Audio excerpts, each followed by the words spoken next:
Monsieur le Président, effectivement, je ne suis pas officiellement un avocat, ni purement un juriste conventionnel, mais je vais essayer vraiment d'être l'avocat d'une cause. C'est la cause de sauver notre existence et également d'assurer sa durabilité. Et dans ce sens, je ne serai pas réductionniste de parler de deux systèmes majeurs qui structurent à la fois nos pensées et nos actions.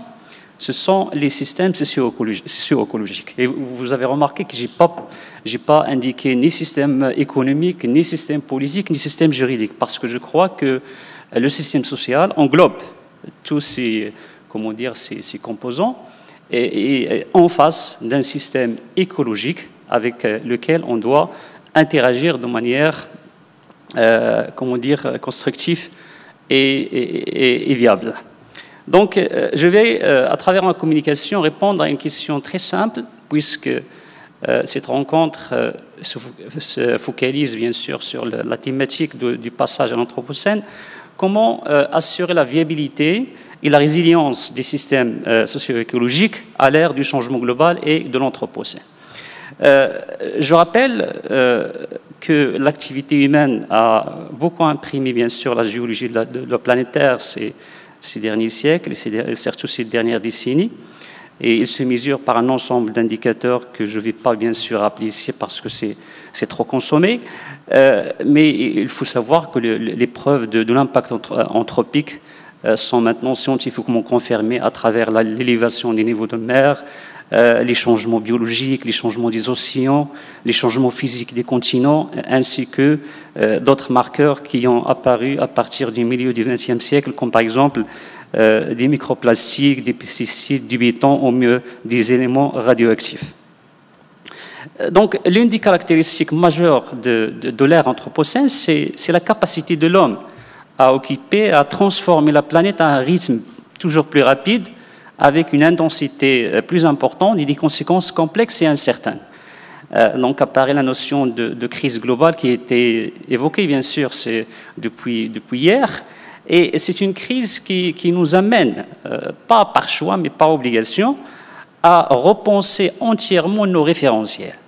Donc avant de parler, par exemple, d'adopter une convention, une déclaration, qui, à mon sens, vont s'inscrire dans des référentiels conventionnels, il faut penser à repenser nos référentiels. Et ces tâches incombent en particulier aux chercheurs intellectuels qui ont bien sûr cette responsabilité historique, parce que ceux qui animent l'action, comme les décideurs, les praticiens, etc., n'ont pas suffisamment de temps pour le faire, parce que ça demande du recul et ça demande de questionner un certain nombre de choses. Donc, la reconnaissance maintenant qui est quasi universelle des risques posés par le changement climatique comme manifestation de l'Anthropocène n'a pas, amené inéluctablement à prendre des actions en faveur du changement climatique de manière efficace. Et ça prouve qu'il y a un problème quelque part. Il y a une défaillance quelque part, c'est que nos systèmes sociaux, qui englobe le juridique, le politique, l'économique, etc., est encore résistant à toute idée de changement au niveau des référentiels. Et donc, il est vrai qu'il y a une prise de conscience qui propage actuellement comme une tache d'huile au niveau des religieux, au niveau des scientifiques, au niveau des décideurs, de la société civile, etc. Mais c'est une prise de conscience qui est, à mon sens, insuffisante, vu l'urgence écologique qui se présente de manière, imposée.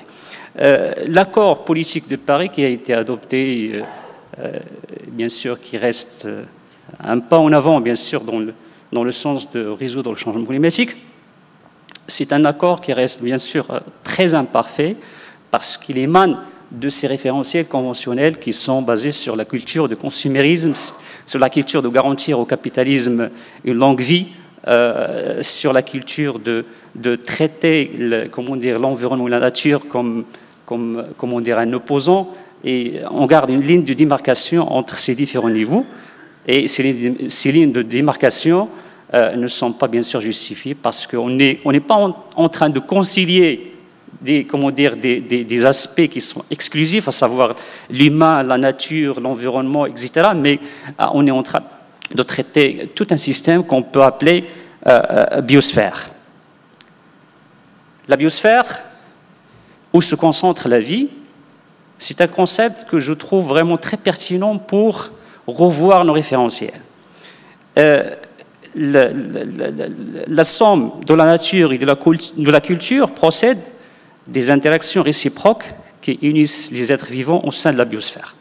Et cette notion qui a été définie en 1926 déjà, dans une optique biogéologique et écologique par Vladimir Ivanovich Vernadsky, qui pose comme hypothèse que la vie est une force géologique qui transforme la Terre.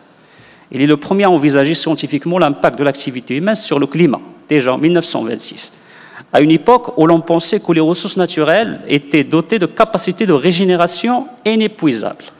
Et ce concept naît d'une démarche transdisciplinaire rassemblant notamment naturalistes, géologues et biologistes, et après, bien sûr, des chercheurs des sciences humaines et des sciences sociales. Je reviens plus ou moins en arrière, il y avait 40 ans, on a inventé certains concepts et des instruments pour résoudre plus ou moins progressivement la crise écologique. Prenons l'exemple du développement durable, qui est maintenant un référentiel imposant. Il est vrai que le développement durable apporte une nouvelle vision pour articuler plus ou moins les systèmes sociaux et écologiques, et on a ajouté de manière artificielle la dimension économique parce que l'économique ne doit pas avoir une existence isolée, parce qu'il fait partie des choix sociétaux, donc il doit obéir aux logiques des systèmes sociaux et pas imposer sa propre volonté, sa propre vision de voir le monde. Et c'est là où il y a un certain nombre de risques, comme par exemple la marchandisation des ressources naturelles et de la planète. Donc, la question de modèle, on ajoute parfois durable, devient primordiale, puisqu'elle impacte directement la relation de l'humain à la planète. Et le langage, bien sûr, dominant, c'est que tout le monde doit se développer, c'est bien, mais à quel prix et avec quelles externalités. Et donc, dans ce sens, on doit, bien sûr, penser à trouver des référentiels nouveaux qui peuvent appréhender ces relations très complexes entre l'humain et la planète ou la biosphère.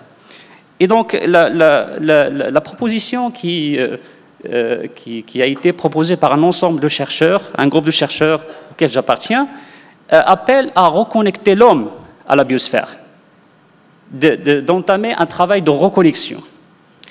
Et si l'on parle de ce travail de reconnexion de l'homme à la biosphère, c'est qu'il y a eu une déconnexion. Et donc, en agissant directement sur elle, ça veut dire la biosphère, en devenant acteur de la transformation géologique de la planète Terre, l'humanité s'est extirpée de sa relation avec les autres vivants, et en devenant acteur de son propre destin, Homo sapiens s'est décalé de ses origines, de sa matrice originaire qu'il a fondée et créée. Donc l'entrée dans l'Anthropocène date cette rupture, en quelque sorte, cette déconnexion. Alors, on est obligé maintenant de passer à un autre stade où on doit devenir des intendants du système Terre. Mais cette intendance doit également s'éloigner du conventionnel. L'intendance doit être faite par un contrat social, un nouveau contrat social qui a été exprimé par Nicolas Hulot hier et également d'autres chercheurs, pour rechercher une viabilité ou une durabilité mondiale. Et finir avec certaines dynamiques comme nord-sud, sud-sud, etc., parce qu'on a un destin commun. Et donc, y parvenir nécessite de repenser notre relation à la biosphère. C'est obligatoire, de repositionner l'humain dans son rôle et sa place sur la planète. Certes, reconnecter l'homme à la biosphère nécessite une gestion raisonnée, entre parenthèses comptable, des ressources de la planète, et implique de considérer les limites qui lui sont supportables. Mais l'atteinte de cet objectif d'intendance planétaire repose sur un autre paradigme différent de celui qui confère à la planète le statut de capital aux sociétés humaines. La biosphère fonctionne sous forme d'interaction réciproque les systèmes sociaux en étroit lien avec les écosystèmes, formant des socio-écosystèmes. Et donc, ce sont ces référentiels qui peuvent mettre le doigt sur les interconnexions entre les niveaux locaux et globaux qui participent à l'empreinte humaine sur la planète. Et donc, de lier local au global, de lier les différents niveaux de manière indépendante, et cela, même sur le plan politique, peut neutraliser un certain nombre de résistances qui peuvent opposer, par exemple, le nord au sud ou les multinationales à d'autres acteurs, etc. Comment se reconnecter? Bien sûr, il y a des moyens, et on peut appeler ces moyens comme des moyens d'une médiation. La médiation se fait par un certain nombre de moyens, par exemple des systèmes d'être, les identités, les schèmes socioculturels, les représentations socio-cognitives, les systèmes comportementaux, etc. Il y a également les instances sociales, les systèmes institutionnels, normatifs, etc. Les habitus, comme les systèmes de disposition à la pratique, les façons de penser, et les normes. Donc, vous voyez, il y a un ensemble de dynamiques qu'il faut, animer pour pouvoir, bien sûr, entamer cette reconnexion de l'homme à la biosphère. Dans ces dynamiques, il y a le terme utilité qui s'impose. Et vous voyez avec moi que si on pense de manière utilitaire, pas forcément dans la logique, bien sûr, économique des choses, qui a abouti à l'invention de certains concepts comme les services écosystémiques, qui rendent, bien sûr, la nature au service de l'homme, de manière à ce que tout est perçu, en faveur de cette existence humaine, qui reste, bien sûr, une idée parfois superficielle. Hier, j'ai entendu parler de l'aspect esthétique des ressources naturelles, des espèces. C'est une idée qui m'a choqué, plus ou moins, parce que les espèces ont une valeur intrinsèque, qu'on le veuille ou non, qu'il soit de manière esthétique ou non, peu importe. Chaque espèce a une valeur intrinsèque, ça veut dire qu'elle doit exister en tant qu'espèce. Parce que si on pense même de manière utilitaire, si une espèce n'est pas utile aujourd'hui, elle peut être utile après 100 ans. Elle peut être utilisée, par exemple, pour lutter contre une épidémie, contre un nouveau problème sanitaire, un nouveau problème social, etc. Donc, la valeur intrinsèque des espèces doit être également un nouveau référentiel qu'il faut imposer aux politiciens, aux praticiens et même aux juristes. Peut-être une dernière idée que je vais également mettre en valeur, c'est de commencer à penser en termes de réconciliation entre l'humain et l'environnement et pas en termes de conciliation. Parce que c'est la logique de conciliation qui a produit certains termes comme les services écosystémiques, comme le développement durable et d'autres termes qui sont vraiment très, très imposants actuellement et qui peuvent finir ou déboucher sur des politiques, sur des lois, sur des conventions internationales qui sont décalées par rapport aux réalités et par rapport à ce qu'on a besoin de faire. Donc la réconciliation peut nous amener à construire une unité socio-écologique pour un destin commun. Donc je ne vais pas développer parce qu'il faut du temps, mais c'est déjà les efforts de... Merci.